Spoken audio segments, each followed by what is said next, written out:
Hello friends, welcome to அண்ணன் தம்பிடா. இன்னைக்கு காலையில் எழுந்த உடனே எங்கள் தாத்தா முருங்கைக்கீரையும் முருங்கைக்காயும் படிக்க ஆரம்பிச்சிட்டார். ஃப்ரெண்ட்ஸ், முருங்கைக்கீரை உடம்புக்கு எவ்வளோ நல்லது தெரியுமா?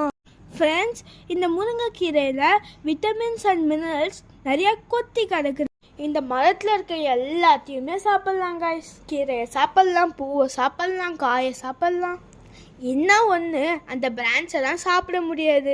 ஃப்யூச்சரில் மேபி அதுவும் நல்லது அப்படின்னு சொல்லி அதிலே நிறையா டிஷ் பண்ணி நம்மளுக்கு கொடுத்தாலும் கொடுப்பாங்க.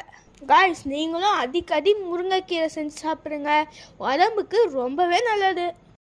எனக்கு ராகி மாவில் முருங்கைக்கீரையை போட்டு அதை செஞ்சால் தான் ரொம்ப பிடிக்கும். நான்வெஜ்ஜே செஞ்சால் கூட கீரை சாப்பிட்ற திருப்தி வராது பார்த்துக்கோங்க. ஆனால் எங்கள் தாத்தா வைக்கிற முருங்கைக்காய் சாம்பாருக்கு அதையோ வதையோ எதாலும் பக்கத்தில் கூட நிற்க முடியாது.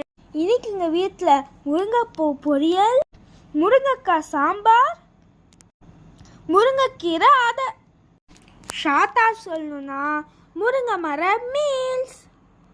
இன்னைக்கு ஒரு பிடிச்ச வேண்டியதான். முருங்கைக்கீரையோ, முருங்கைப்பூவோ, முருங்கைக்காயோ, ஏன் முருங்கைக்கிளையோ, இதில் உங்களுக்கு எது பிடிக்கும், எப்படி செஞ்சு சாப்பிட விரும்புவீங்க அப்படின்னு கமெண்ட்டில் சொல்லுங்கள். இந்த வீடியோ பிடிச்சிருந்தா லைக், ஷேர், மறக்காமல் சப்ஸ்கிரைப் பண்ணிடுங்க. பாய் பாய்.